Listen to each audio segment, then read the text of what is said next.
Hello, everyone, and welcome to Ellyn with a Y goes live Tuesdays at 10. Thank you so much for joining me this week. We have a very full schedule for the show this week and an amazing, amazing guest. My good friend Jessie Leete is going to be joining me later on in the show. Woohoo! Fresh back from Africa. Literally, when did you land? Wednesday. So I'm so excited. She's going to be on the show in a little bit. We are going to go right into hot topics because things are popping off. Okay, let me break it down. So last week I reported that Brody Jenner and his former wife, Caitlyn Jenner, now Caitlyn Carter again, got a divorce. Well, since last week's episode, okay, so this is his wife with Miley Cyrus. He got divorced from his wife, Caitlyn Carter. Now Caitlyn Carter is hooking up with Miley Cyrus, who just announced that she's separating from her husband, Liam Hemsworth. Oh yeah, well, we've got some drop jaws in here. So literally photos of them making out on a yacht. Everyone's like, how do they know each other? Like, how does Miley, such an A-lister, know this like relatively unknown person who's on the Hills now? So apparently Miley's older sister kind of runs with the Hills and the Bachelorette type people, and that's how Miley knows Caitlyn Carter. Caitlyn Jenner, now Caitlyn Carter. So now poor Liam flew across the earth to Australia to lick his wounds, and Miley's on a yacht in Italy, which is also where Kylie Jenner is celebrating her birthday, 22nd birthday right now. So now Brody has not come out, but there's now rumors that he's already moved on to Jose Canseco's daughter, Josie Canseco. Yes, Jose's daughter's name is Josie. I thought that was a little strange. He's already moved on, so he's 35 and she's 22. So that's great. Good for them. Super happy for them. It's this like super sordid tale of who knew that their wives were maybe hooking up before they were actually divorced. Who can say? All we know is that people are breaking up. It's so sad. It always happens. It's the end of the summer. Remember Ariana Grande and Pete Davidson last year? It's just like so sad. So this is our big summer breakup story. So that's our hot topic for this week, which means that brings me into my Big Brother-in-Law segment this week, where we're going to talk about Big Brother season 21 with my brother-in-law, Wayne Stankewicz. Hi, Wayne. Hey. How are you? Good. I was actually just reading some somewhat breaking news from the Big Brother house. Oh my gosh, what? No, don't say it. Is it a spoiler? Not really. So we were talking over the weekend, and we were thinking that Nick and Tommy might have something going on. Well, Nick is hooking up with someone else in the house. Who? No, what about Bella? Apparently, Nick and Annalise are together now. You lie. And Bella has officially Twitter dumped him. She Twitter dumped him? Oh yeah. Crazy, right? Wait, Annalise and Nick? Yeah, it's weird.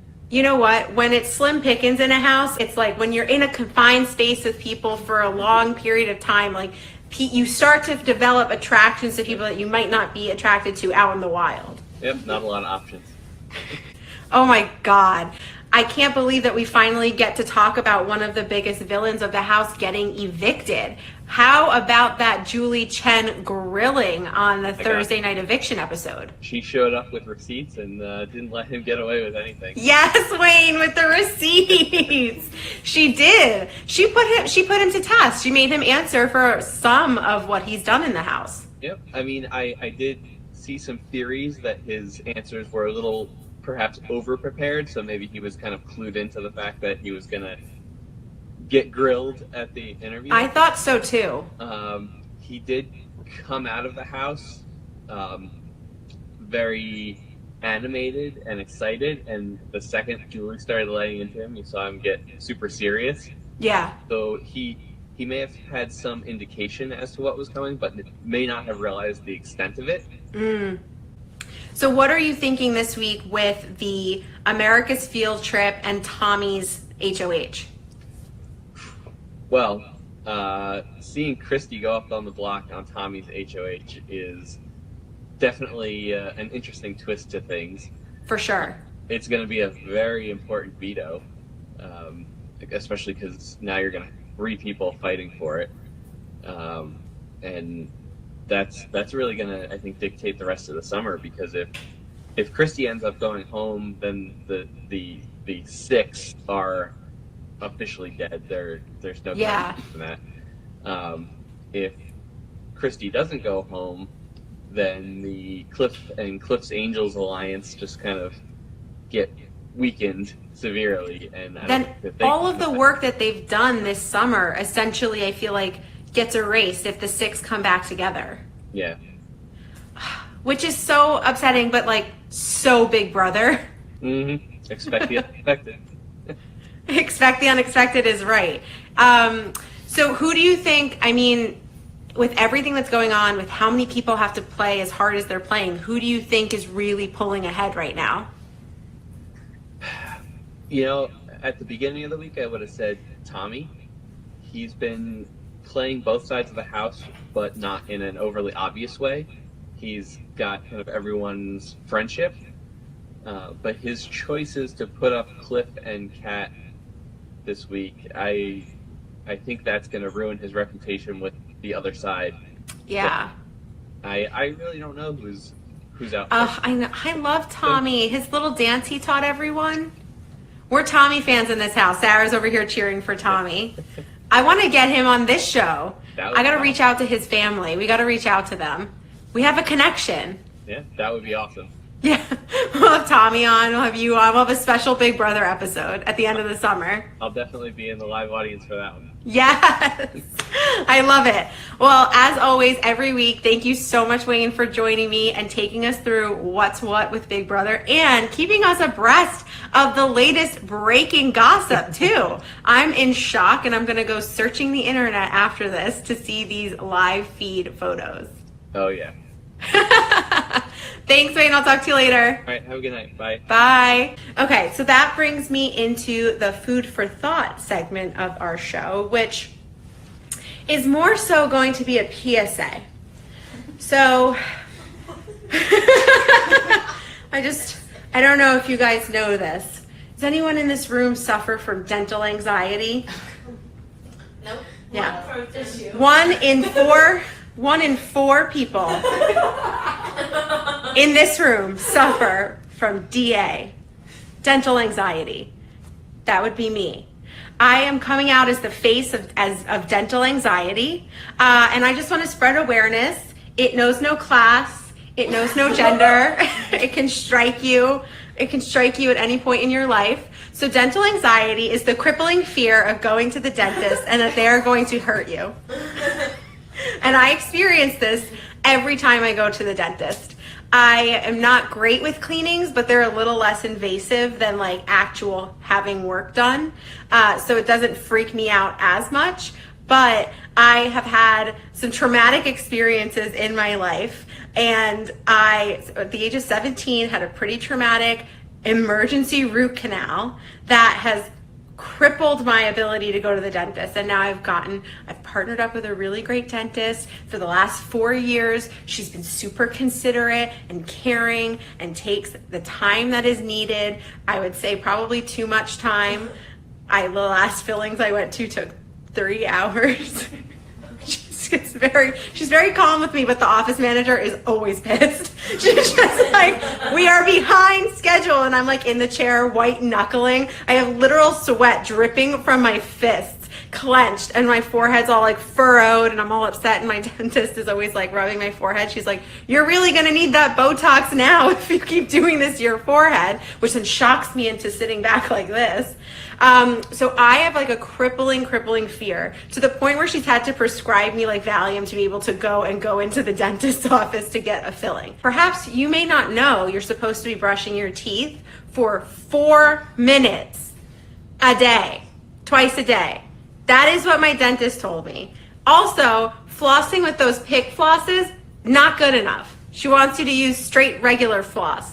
So now I'm in the bathroom, like watching YouTube videos because I've been there for so long because I'm brushing my teeth and I'm flossing. Literally, Sarah's like, "You're still in there?" I'm like 3 songs deep into the Spotify new playlist. I'm literally like, my whole life has changed now because I have to accommodate for so much time in the bathroom to brush my teeth.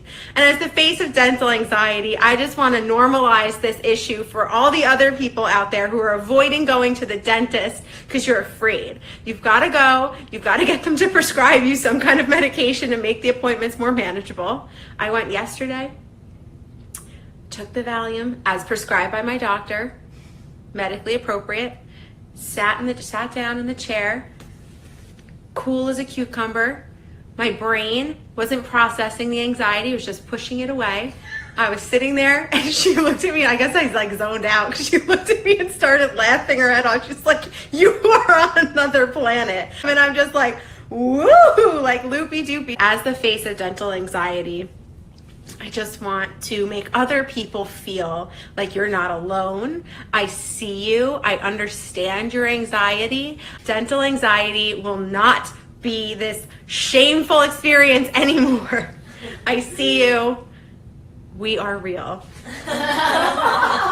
Maybe I'll start hosting like a gala or a fundraiser or something on Facebook for my birthday. I'll be running like a donation for dental anxiety. Everyone's like, of all the issues in the world to be concerned with, dental anxiety. Yeah, you know what? You don't get to judge my choice of charity, okay? So that is the food for thought segment this week, which means it's time for the guest portion of our show. I'm so excited to bring on a very good friend of mine, Jessie Leete. You can find her at hey_Jessie_. Jessie, come on in. Woohoo! Yeah. Get on in here. Welcome, Jessie. Hi. Can you tell everyone how we know each other? So Ellyn went to college with one of my best friends, Lynn, but we actually met for the first time in a Beyonce dance class here in the city, which was so fun. So appropriate. So much fun and so relevant. appropriate. So relevant for our friendship, right? Oh my gosh. And we have been having the most fun and doing like really great fun. The most fun having going on trips, running. Jessie's part of the group of people, Lynn, Kat, who got me into running and were with me when I did my first half marathon in Vegas. And what did we do after? We went to Chippendales. Woohoo! Honestly, like for some, I was so like, Chippendale. Like, why would I ever want to do that? I was like, that was never in my life's plan. And then we did it again. And then we've gone twice. We've gone twice to Chippendales. It's hilarious. Yeah. Like, I think that the guys don't want you to think it's funny. I think that they don't like when someone's cackling, laughing from the rafters. So like in the back row, like screaming, laughing. But it's funny to me. I have like a whole theory about them. Okay, so Jessie, you are a licensed creative arts therapist. Yes. What does that mean? Okay. It can mean a lot of things. Where I use it is I work in an inpatient psychiatric hospital with primarily with adults. So I run small groups of art therapy groups, and we use art as a way for people to express themselves and tell their story, kind of like you have people do on the show. But we have them use art primarily to do it in a way where they may have difficulty doing that in other ways. Oh, I love that. Yeah. I remember we did a paint night and I was painting next to you and I was like, don't therapize it. Don't tell me what it means. But people have a lot of anxiety about art because I think it's like innately expressive and it's a vulnerable thing for people. So even in a paint night, it's like, Yeah, it's like, it's very private. Yeah, you just never know. We've been friends for a while now and I feel like I watch you be like one of the most fearless people that I know. And like, you really are. You're like probably one of the most fearless people that I know. I feel like you. So funny. Why? I really have a hive sitting in front of a camera right now. No, but like, okay, so this is one thing that, but you're doing it anyway. Like that's like being fearless. Like you're literally like, okay, so let me read you off Jessie's resume. Okay, last week she just got back from climbing Kilimanjaro in Africa. Okay. My mom thumbs up. So Kilimanjaro, you've been to Peru, Ecuador. We've zip lined across buildings in Vegas. Forgot about that. You've run the New York City Marathon. Like, you take things on in your life, I think, and relationships and friendships, and you're so, like, you fearlessly, like, love and share yourself. I know you're, like, afraid to hear this, but I really, like, look up to you and how you're just confidently yourself. And, oh my God, your ropes doing the, what's it called? The Aerial silks. The aerial silks. I would be afraid to, like, hang myself. Are you kidding me? You can't. Just like, you can't. It doesn't work that way. But, like, I just think it's really inspiring to, like, live your life to the fullest. And, like, I don't know, because a lot of people aren't doing that. And a lot of people, I think, are, like, looking for inspiration to do that, but, like, actually, like, grabbing life by the horns and flying to Africa and climbing a mountain. Like, that's not everyone's doing that. No. Do you feel, like, where do you think, I mean, this is a very large question, but, like, where do you think that even, like, stems from? I have no idea. I feel like I'm gonna unpack that. Yeah, let's I feel unpack that. like I've been, like, handed these opportunities, and just, like, how, like, sometimes you get something in front of you and you're like, well, how can I pass that up? So like I reunited with, like, a long lost sister, and it was like, okay, well, like, now we're gonna be part of each other's lives. Like, how could you not? We have so much alike. We're both artsy. We both like to travel. Okay, and now she wants you to come to Kilimanjaro with her. Like, you don't just pass that up, right? So, like, I mean, like, you say the word fearless, so, like, there's a lot of fear. Like, it's fearful. Like, it's all full of fear every minute. But, like, it's like you just have to do it, and then, like, these, like, amazing things come out of it, you know? Amazing life experience, like climbing the mountain. Exactly, yeah. So we were talking about that earlier, but just for everyone who's never, like, what is it called? Just scaling a mountain? Like, is there, like, a phrase it's not. for it? It's not like mountain climbing where you have, like, like a belay, or, like, you're climbing up in that way. It's more like I wouldn't say paved. A lot of people told me it was just going to be like walking up a path. It really wasn't. Okay. But you are essentially just, like, hiking for 6 days straight, really, 4.5 up and then 1.5 down. So, I mean, it's physically exhausting. It's mentally draining. There's, like, no oxygen up there, so it's hard to breathe. You don't sleep. Like, there's camping, eating, bathroom, everything up on this mountain. I think we didn't shower for a few days. Yeah. You're, like, really in there, but... That's incredible. And you were saying that when you got up high enough on the mountain that the clouds and the sky looked like, it almost looked like the ocean. Yeah, so after the second day, you're already above the clouds, and then you still have, like, days to go where you're getting even higher each day. And, like, you unzip your tent, and, like, you're on a mountain, you can feel that you're on a mountain, you can see on the ground you're on a mountain, but when you look out into the, like, not the very far distance, just, like, the edge of the cliff, it's just sky is, like, where the ground ends, like, the sky clouds begin, like, as if you're on a plane and you look out the window, and it's like, oh my gosh, it trips you out because you think you're used to seeing a landscape of, like, ground and grass and maybe the ocean if you're close enough, and it was like you're not used to seeing the sky, so, like, you would think for a second, like, oh, it's the ocean, but it's not. It's not. It's the sky. Yeah. But you also went on a safari when you were in Africa as well. Mm-hmm. And what was your favorite animal that you saw? The giraffe. Oh, I love the giraffe. My favorite. Oh, I love little Raffy. I didn't know it was my favorite till he was right there. And so cute. With the big black tongues. Yeah. I love them. Oh my god. I fed giraffes when I was in Australia, and I was like, wow, they're not kidding about those tongues. They're really coming for you. They have very long eyelashes too. They're just, like, effortlessly flawless. Oh my god, I love it. That's what I mean by fearless. You really, like, you see an opportunity, and, like, instead of shying away from it, even though you are fearful of, you still take the experience. I mean, you said in the beginning of this whole night, the Will Smith thing, what's on the other side of fear? I'm literally asking you because I forget. I forget too! Something is on the other side of fear. Happiness is on the other side there of you fear. go. Yeah, so if you just... I believe it. Got the list. Our third guest this evening is Lynn Young. Our third guest. Yeah, but you do these things and you're like, I literally cannot imagine. I mean, literally, like, I'm like I'm sweating, and like this is very scary for me. But we're gonna have a lot of happiness on the other side of this. So, like, I mean, like, you do a lot of things in front of people, and you're just like not afraid to like go on YouTube and like put your stuff out there. And, Who like, said I'm not afraid? Well, exactly. But like, it's like, how can you pass really- this up? Like, yeah. when you see where it's taking you and like what you're getting out of it. It's like, how when could you stop? I did the stand up last week, the very first like on stage with a microphone, I was so anxiety ridden, and I'm not usually like that getting in front of people, and I couldn't believe like how anxious I was. And then when I went to an open mic the next night, I was okay because I had done it before. You did it, yeah. And so now I'm like, oh my god. So today, And then I think that ups the ante because like, all right, you did that. You're like, I can't believe I did it. And then it like, it's like just like, Yeah. what's next? Like, What's how can I next? one up it like a little bit? exactly. So I just think it's really inspiring, and you inspire me, and I'm going to always push and go for my goals. Hell yeah. And know that you're just like a part of I always say this about, especially the group, like with us going running and stuff. I'm like, this is definitely the group of friends who are the ones that you hear about where it's like, they're your best cheerleaders, and they're the people who That's so true. would support you the most and like push you, and like that's definitely this group. And I'm super super super grateful to meet you and know you guys.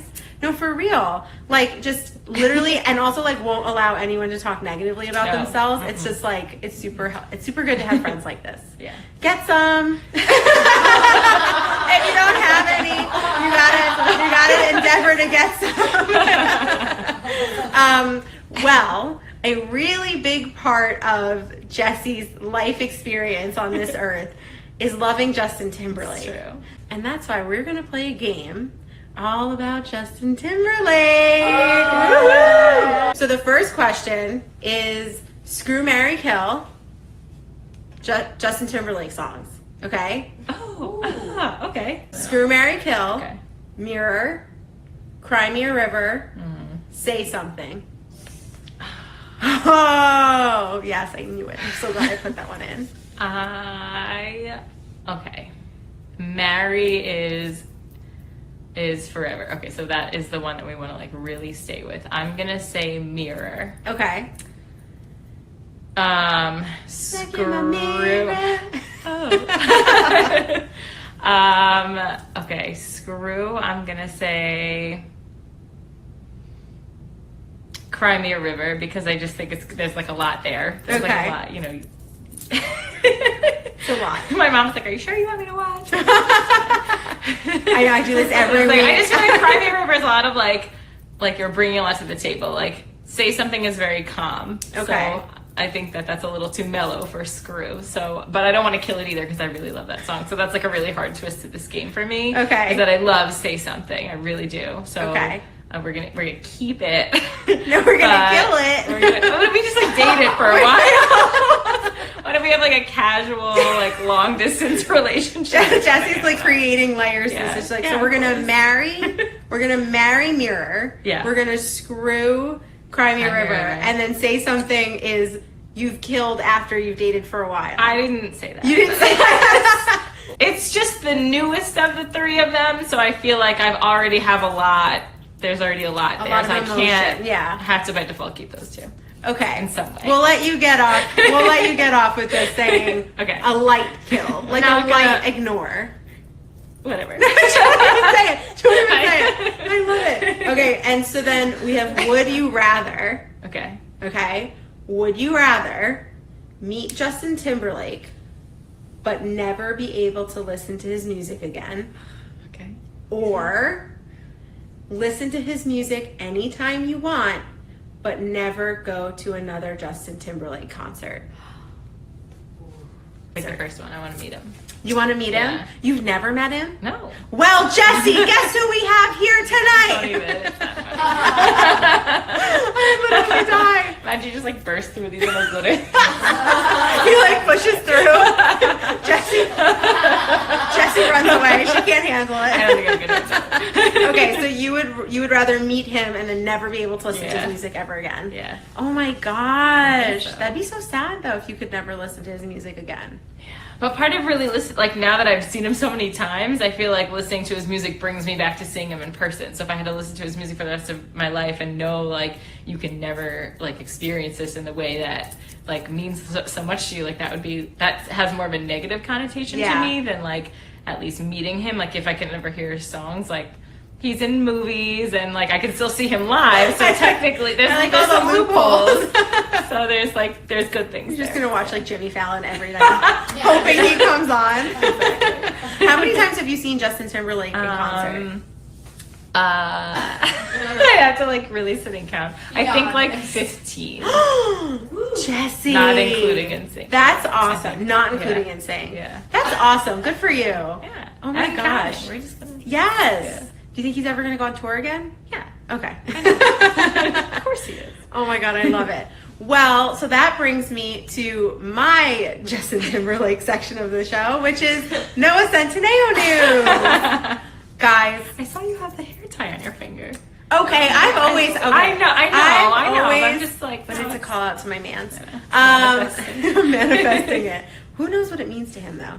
Okay, so Noah Centineo news, guys. It has been 1 year since To All the Boys I Loved Before came out on Netflix, August 17th, 2018, and our lives have never been the same. Before that, Noah was just an ABC Family member of the show Fosters with a mere 800,000 followers. Now, he boasts 17 million followers on Instagram and just beat out Taylor Swift and Kylie Jenner for the Social Star Teen Choice Award. Who knew that was a thing? Not I. I have a cute little photo of him from the Teen Choice Awards, guys, and it's like really sad because he just cannot take a red carpet photo. He poses so cute and sultry in his little like Instagram pics, but then he's on this red carpet. Like Luke Bryan-esque. And he's just like, what is he doing? Oh God, maybe Also, that just he makes has no arms. I know, he puts his arms behind his back. Maybe that just makes him more real. Oh God, it makes me love him even more. Oh Noah, He can do no wrong. he really can't. Although we still haven't figured out what the like hair tie means, so I'll just continue to speculate from afar. So that is the Noah Centineo news. I cannot believe I have been like obsessed with him for this. It's in a year. Is that weird? Should I work through this on live? No, I shouldn't work through this on live. I wonder if he suffers. You can from- draw about it and I'll analyze it. Perfect. Perfect. Last time I had Melissa on, she was, she was evaluating why I like small things. She's like, it's a control thing. I was like, oh God. I was like, we don't need to live Unpack there. that. Yeah, let's unpack this. Okay. That's the Noah Centineo news this week, guys. Let's all be grateful for To All the Boys I Loved Before and wait for To All the Boys I Love 2 coming out. I don't know when, but hopefully soon. Woohoo! Thank you all so much for watching. Thank you, Jessie, for coming on the show. I'm so glad that you came on. Thank you. I love the show. I support you always. Oh, thanks so much. Thank you all for watching. I hope this show brought you a little bit of joy and a little bit of laughter, and I hope that you could spread some of that because we could all use a lot more of it. Thanks for watching. We will see you next time. Bye. Yay. Bye. Hi everyone, thanks for watching. To subscribe to my channel, click here. And to watch more videos, click here. Be sure to like, comment, and subscribe. And hit the bell so you get notified every time I upload a video. Say now I'm choosing